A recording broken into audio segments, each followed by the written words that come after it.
เบิ่งอยู่นี่เห็นพระดาวก็ไม่จัดหมดพักเลยขึ้นมาแล้วเริ่มมาตัวที่ถอนแผ่น1แผ่น2ให้มันได้ก่อนประมาณ2แผ่นนี้ได้แล้วก็เริ่มสบายละเพราะว่ามาได้จังหวะนึงละโอ้ยังกันนะเดี๋ยวหน่อยสิย่างไปแกะก่อนถ้าไปแกะข้างนั้นเราจะไปแกะก็ได้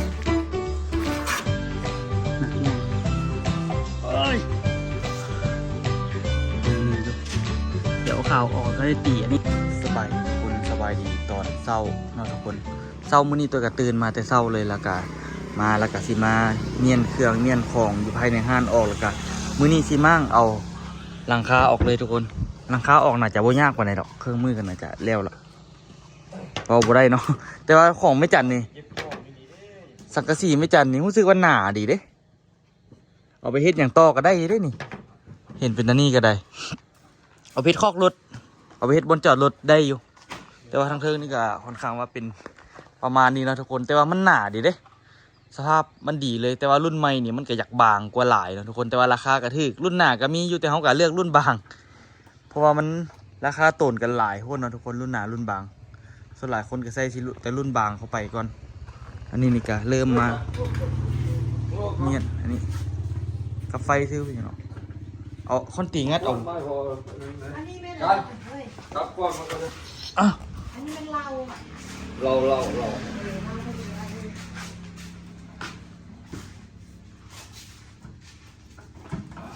ลูกเคยบอกนั่นเศร้านี้เดี๋ยวสิมาจัดการพวกอันห้อยๆพวกที่ต้องแต่งพวกนี้ออกหมดเนาะ แล้วก็ใส่ฟืนใส่ไฟออกหมดโอ้เราก็คิดด้วยนี่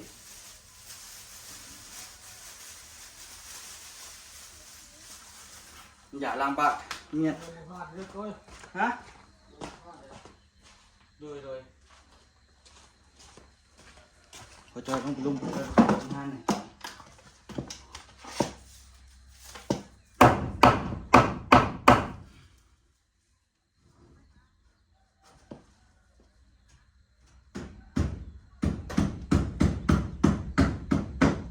มวยฟัน3 เทือกมันเชือกบาดเลยจะลายเลยนี่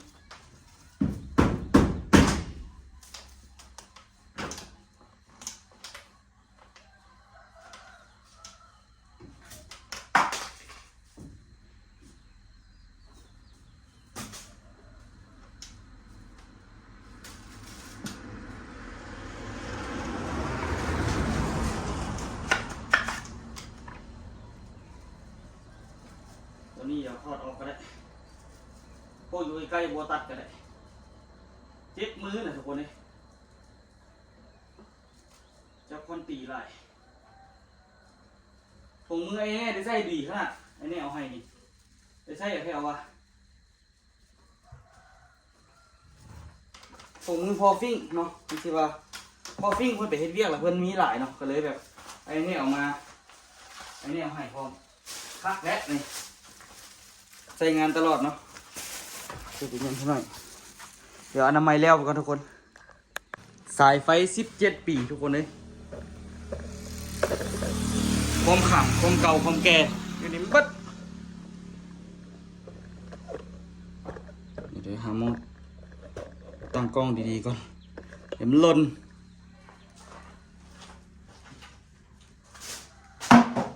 ท่านใดกระหักนะทุกคน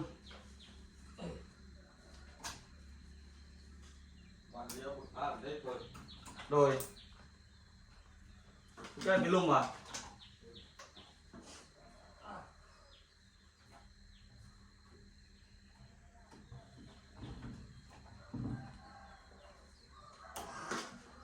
อ๋อถูกเกากึกเลยทุกคนเลยใส่ไฟก็ได้วงว่ามันนี่สิใส่ได้บ่เออเดี๋ยวทิ่มเลยเกาโพดละ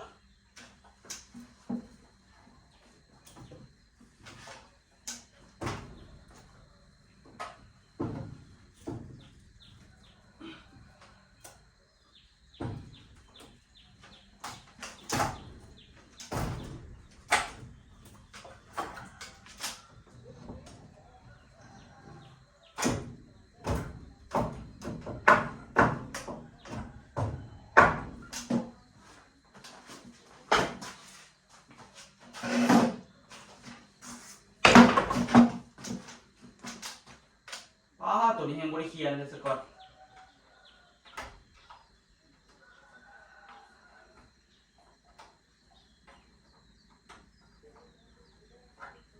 คือเรามันแบบว่าสายไฟพิมพ์กับเก่าเ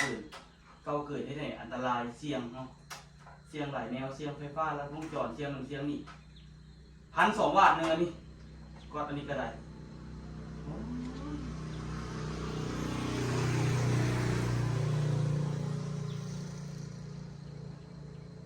ดีแต่มันบริหัวบริซึมเนาะ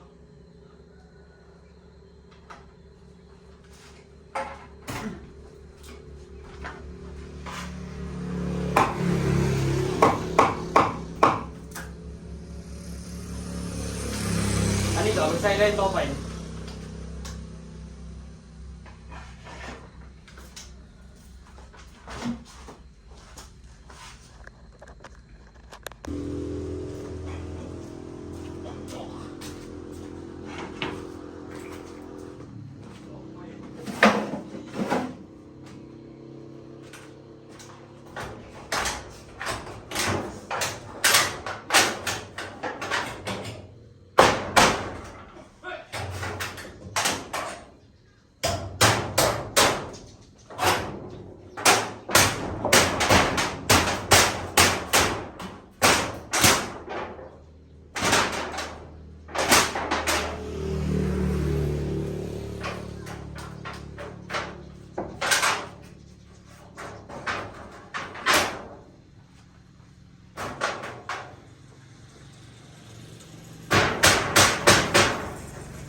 ขั้นใดกับผมมีทุกคนเลยขั้นใดหักเมื่อวานนี้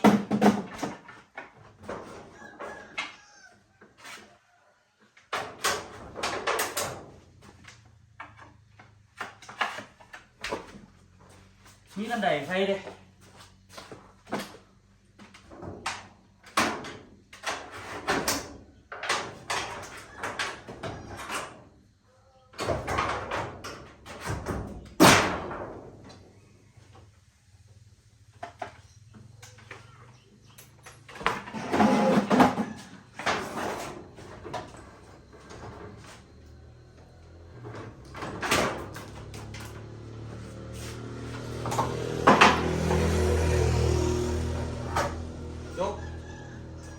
กระบบสายไฟไปยืมขั้นใดเอามาลาทั้งหน้าเงินมาละคนขั้นใดเพื่อนนะมา มันสูงกว่าอีกเบากว่าอีกทุกคนคือเบากว่าปะ ของพี่จอยขึ้นหนักขั้นใดทำต้นนี่นี่เนาะ ได้ทุกงานนะทีเลย มานอกจากที่งามหรอกดีแล้วมันยังเบากว่าอีกทั้งนี้มันใหญ่กว่า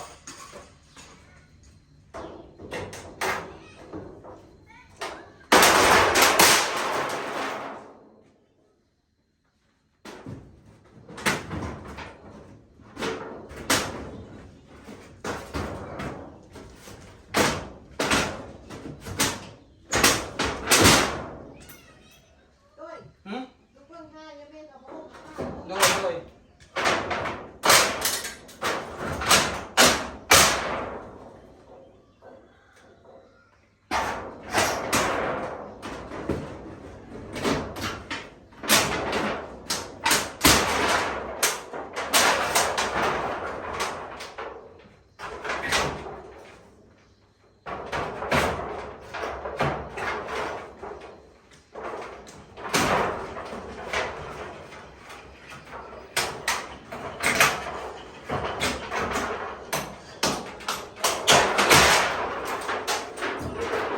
ได้ส่งแทน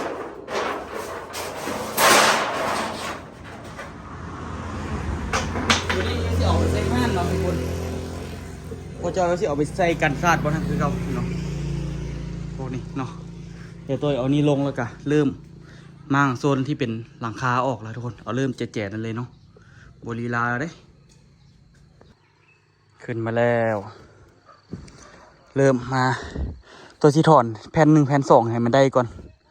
ประมาณ2แผ่นนี้ได้แล้วก็เริ่มสบายละเพราะว่าตัวเข่าบ่ได้นะทุกคนเข้าไปในบ่ได้นะตัวที่ถอนแบบนี้ออกไปเท่านั้นก่อนโอ้แถวๆสุดๆพี่จากเฮ็ดจังได๋หุ้มคันบ่แม่นได้ขึ้นไม้ขึ้นกับบ่กล้าขึ้นแล้วทุกคนไม้มันโดกแฮงละบ่กล้าเอาน้ำหนักตัวเองไปใส่ดอกน้ำหนักแฮงหลายตัวที่ถอนแผ่นนี้ออกให้มันได้ก่อน2แผ่นนี้ค่อนข้างว่าเก่าสมควรอยู่ทุกคนแต่ว่า ค่อนข้างดีอยู่เด้นี่เอาไปเฮ็ดอันนั้นบอลจัดรถได้อยู่เบิ่งอยู่นี่เห็น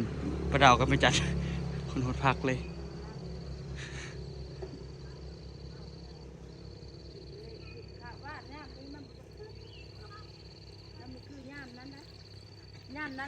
เห็นแบบวิถีชีวิตแบบบ้านนอกเลยหดพักไปแล้วล้มกันไปพร้อมเนาะโตกับมาน้ำอีกหน้าแดงเบิดจักไปแพ้อย่างนี้ละอันนี้ก็ได้ขี่แพ้ขนาด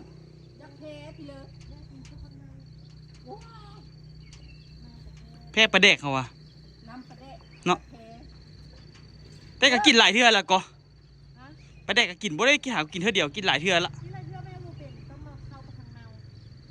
เนาะลองมึงเนาะผักเน่าอูก็เคยใส่อยู่ก่อนล่ะเฮ็ดแกงเนาะใส่ตัวใช่แต่ว่ามันไปพิษอันกินกุ้งกินเดียวแล้วมาเข้าเจอว่ากุ้งที่กินบ่เข้าใจพังงาได้ดิบ่มันเริ่มแพ้แล้วมันแพ้ผมมันสุอันนะแล้วเลิกกับบ่ได้กินมันก็สิเอาไปแล้วก็แพ้กินแพ้แล้วก็ยกมันอายแล้วก็ยกไปเลยทุกคนวันนี้เนาะเริ่มมากให้มันแล้วกันทุกคนไม่จัดเหลียวบางห้านนำเด้อพ่อจอยอยู่หั่นเหรอเสียวเว้ยขี้เหนียเข้าตาทุกคนมันเป็นขี้เหนียที่เป็นขี้เมี่ยงทุกคนเห็นบ่มันติดหน้าตัวมันเป็นขี้เมี่ยงมันเป็นอย่างนั้นนะทุกคนแต่ตัวเอาออกแล้วตอนนี้หยอดอันนี้น้ำตาเพราะอย่างนี้ตัวหยอดตาเนาะรู้สึกแสบโซ่เป็นตานั่นก็บ่เห็นเป็นตากันนะแปลว่าตัวใส่ตัดหญ้าฮะนะโซ่บ่เห็นเว้ยไปไว้เสียหัวตัวมีอันนึงอยู่น่าจะเอาไว้ใส่อยู่เวลามันต่อยแล้วมันมีเศษขี้เหงื่อพวกเศษอันขี้เมี่ยงหลังคานะมันถึกนะอันตรายอยู่ซอกก่อนขึ้นมาละขึ้นมาได้ละทุกคนมีปองขึ้นมาละสบายเนี่ย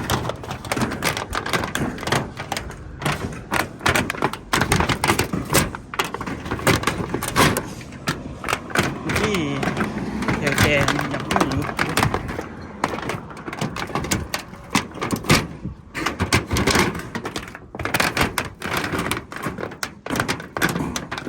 โอ้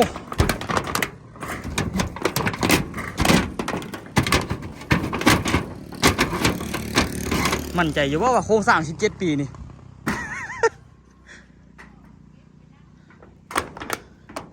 ว่าอย่างอึกอักนิดนึงเหยียบเมื่อกี้สูงเท่าใดก็ยังบ่หวั่นกับการถ่ายคลิปเพราะมันคืออาชีพที่เรารัก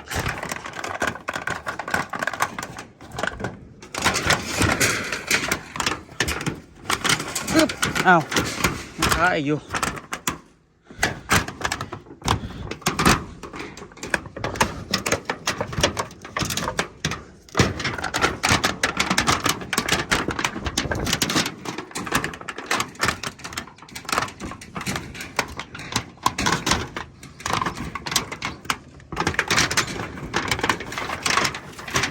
นั่นแงะไปแล้วพนักมีอันน้อยอันใหญ่อีก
ป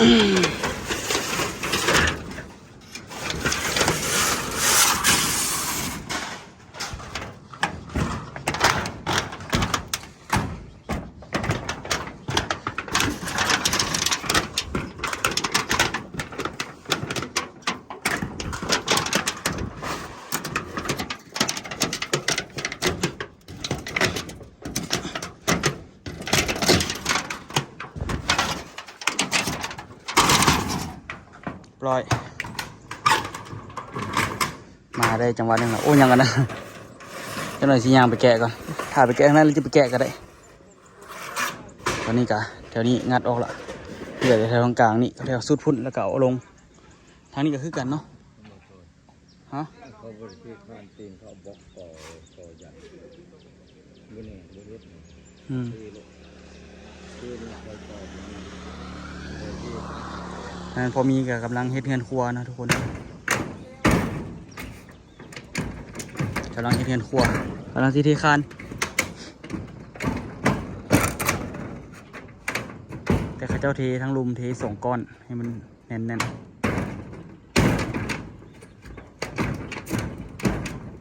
เพื่อนก็เอาขึ้นสูงให้มันเพียงแล้วครับระดับเฮือนเพื่อนแหละทุกคนเดี๋ยวได้ยามเป็นยามมาแต่มันพอดีเลยที่บอกนี่ก็4 เมตร 50แม่น4 เมตร 50แต่ข้าเจ้าก็เอาขึ้นสูงนะแต่เขาบางทีฟังเสานี่เสาหัวเสาบเรียงเรียบร้อยแล้วเด้ออันนี้ตัวย่างเป็นละทอนแล้วคิดว่ามันเบิดยังบ่เบิดเถอะร้อยแล้วเดี๋ยวจะเดินกระต่อยพุ่งราคาออกเลยง่ายๆเลยทุกคนเอาไปเถอะละออกเถอะอัน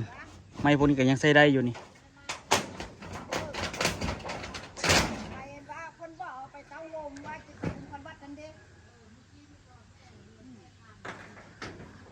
เราโฮมไปบุญคอนวัดอีกละไปเอาพ่อจอยบุญคอนวัดมือใดมือนี่แหละว้ามือนี่เอามือนี่มืออื่นมันแล้วรอเราแล้วเนาะบูบนกินก็ไปไม่หลักได้พาไปแม่นแหละจ้างอย่างมาเมียนนี่นะเอาไป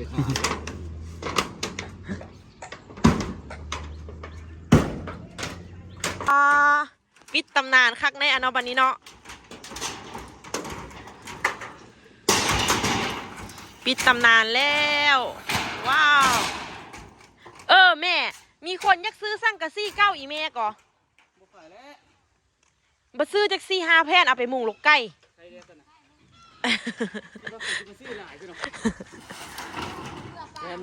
ยังปื้อกูละงึดหลาย10อันสร้างปุ๊กมาอันใส่มาสร้างมาตั้งว่า17 ปีสิใครซื้อน้ำมันสังกะสีเก่ากับแผ่น20,000พูดได้ยังแผ่นยังซื้อ20,000สิใคร30บ่แต่ทั้งหลังซื้อทั้งนี้บ่ได้ตัวนี้ดีก็โอ้นี่อย่างล่าก็ดีก็นี่แม่นว่า30,000เจ้านี่บุญหัวเลยแม่ค่อยว่าฝุ่นแดงพอแล้วมันจะบุญหัวด้วยบ่เฮาบ่อันมุงกระเบื้องเอาว่ะ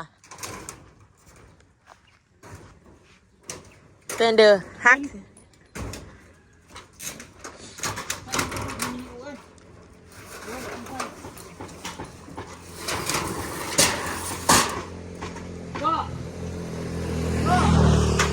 เบิ่งแม่จัน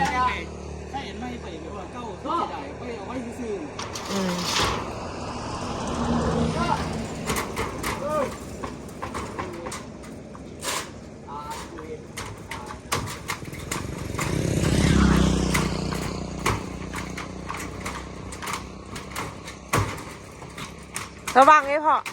ไม้มันโดกมั้งอะ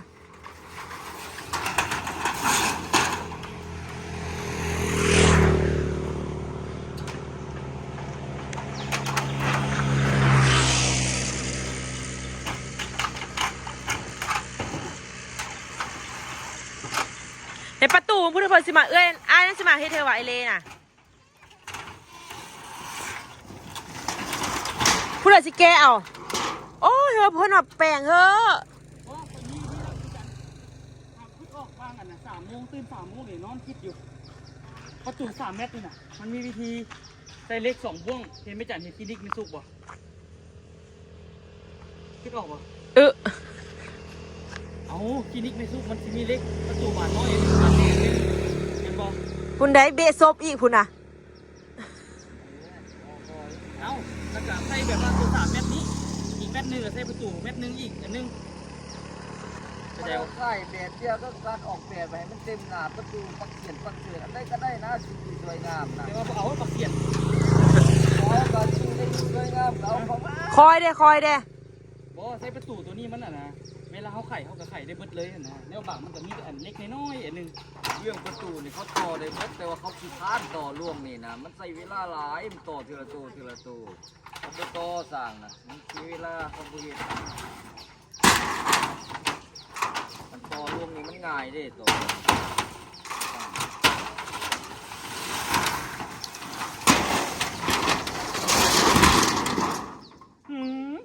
บาทนี่ ไอ้พ่อเมียนบัดนี้สังกะสีซับซ้อนบัดนี้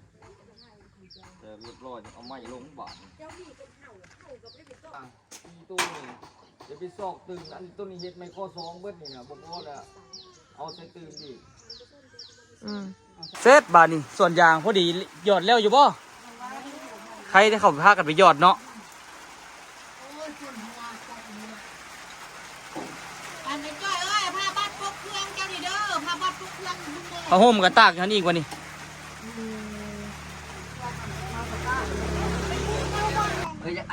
ฮะกินข้าวโอ้อ้อนเป็นตาแซ่บเราเห็นห่างกันเนาะเห็นห่างซี่แค่เละอยู่ กินหน้าข้าวเถอะกิน ซี่แม่สกุลใส่เกาะอีสานนะ กิน สิมึงแม่เอาสั้นเลยเด้อ บอกของอูเฮ็ดเอง อ้าวเฮ็ดเองก็เป็นเมิดนะยับข้าวไปกินข้าว ป้าโอลามนู่น กินได้เลยคนเอาล่ามได้นี่อบได้นี่ สัญญาได้สัญญาได้เรียวกว่าเอา เอาติดมือ ตัวให้แล้วก็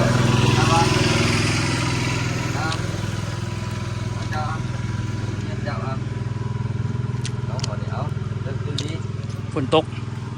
พอดีเฮ็ดแล้วพอดีฝนตกแต่ว่ายังเหลือไหมเดี๋ยวเมียนนะให้เราเดี๋ยวไปพากันไปเมียน ใกล้สิแล้ว สังกะสีเลยนะ รอเขาเที่ยงกันละแล้วคนหนึ่งจะจะหาย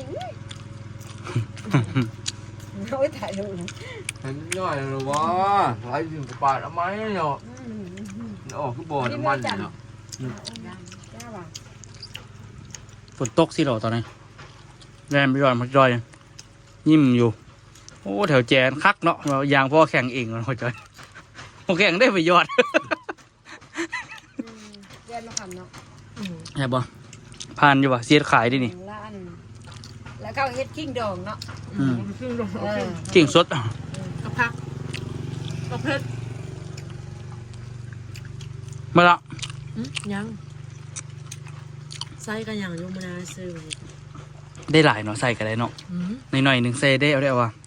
มันได้เลิกแล้วลูกผมเด่นเนาะ นั่น ได้มาค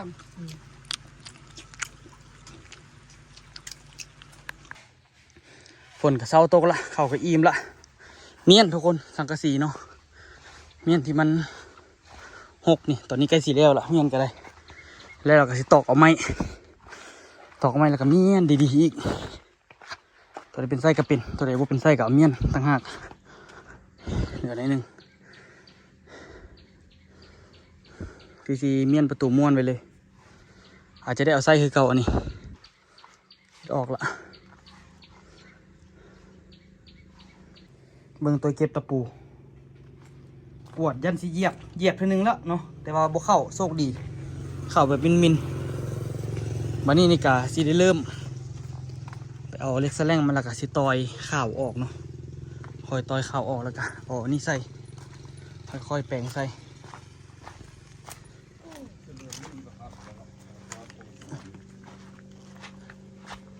เดี๋ยวตัวไปเอาเล็กสแลงกันเพราะว่าเล็กสแลงกันนะพอมียืมไปพุ่นเล็กสแลงมาต่อยเอาเลยงัดได้พอดีทุกคนเลย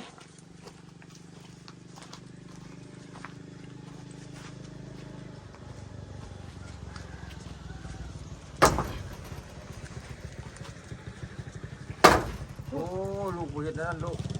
มันอันนั้นแหละพ่อจอยอันนี้น่ะ ตานขึ้นไปถึงพุ่นแล้วเอาเล็กแสลงงัดดีขึ้นไหมคือเป็นนางคานถึงแล้วปอนลักแสลงงัด ไอ้อันนี้ก่อนมันถึงมันก็เฮ็ดก่อนเอานั้นมันใส่ก็ได้ มันพังมันหนักนะมันโบออกดีคือต้องงัดเด้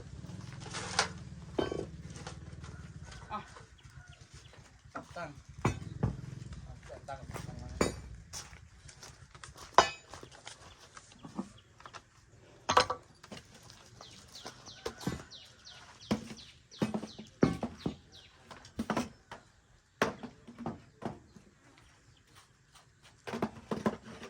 อิงลีดเนี่ยก็ใส่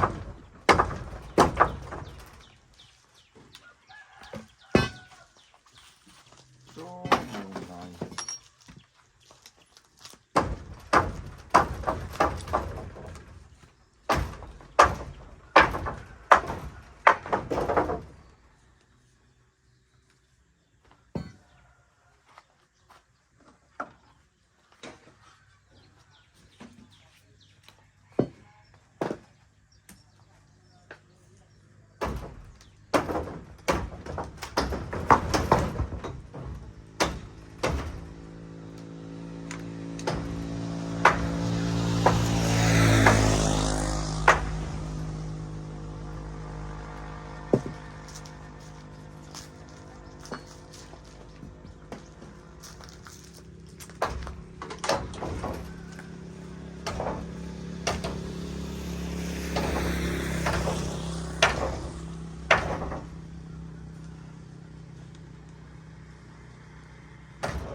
โซ่มันจิบเนาะโซ่จิบนี่14บุ้งปลายปี14ปีตึงโมนี่ พี่ลึกละสปอร์ตพอจอยคนน่ะเบิ่งอยู่อันนี้หัวนี่สิไปอเมริกาบ่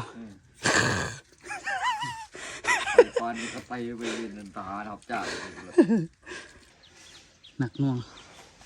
เอ้ยเมื่อยหนึ่งอยู่เดี๋ยวเอาข่าวออกแล้วก็ได้ตีอันนี้ออกไม่ดีๆก็มีแต่ไม่อันนี้จะบอก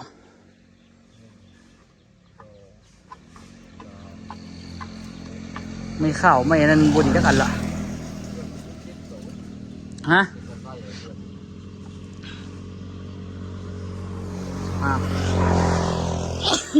17 ปีไม่กงไม่เละเบิดเลยเฮ็ดในหนึ่งกับฮักเฮ็ดในหนึ่งกับฮักละขย้อนแล้วแหละจึงได้อันนะสุได้เฮ็ดละเฮ็ดใหม่หั่นนะตานหาวิธีเอาอันนี้ลงกันบ่ประตูม้วนนี่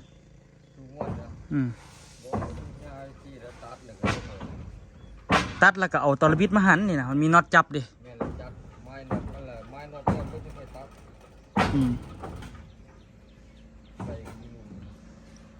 แปลงเอาเพิ่มอันนี้ต่อแล้วก็แปลงเอาดูที่มีก็ได้ต่อที่แปลง ต่อในงัดดอกโลด ฮะ ตัวนี้มันต่อในงัดดอกโลดอยู่ถึงเงินหน้าข่าวนั่น โดย พอต่อของนั้นพอยังเกี่ยวพอนั่นนะจาก สันเงียก เรือมันพอยังตัวอีก สีแล้วล่ะทุกคนนั่งเรือมากทำเบิดแล้วก็ทุบแล้วก็เอาประตูม้วนนี้ออกนะทุกคนเนาะฝากทุกคนติดตามตอนต่อไปดีกว่าทุกคนเพราะว่าเว้าไปแล้วมันจะยาวเกินไปเนาะทุกคนแล้วเจอกันคลิปหน้าเด้อฮ้อนทุกคนกำลังมาแวะพักผ่อนอยู่ใครได้ไม่ตูบนี่ได้พักหน่อยนึง ตู้นอนลงในลูกของนี้ตู้อีก อ่า ตู้บุลมนะ มีปลาตู้เล่นมานี่เห็นบ่นั่น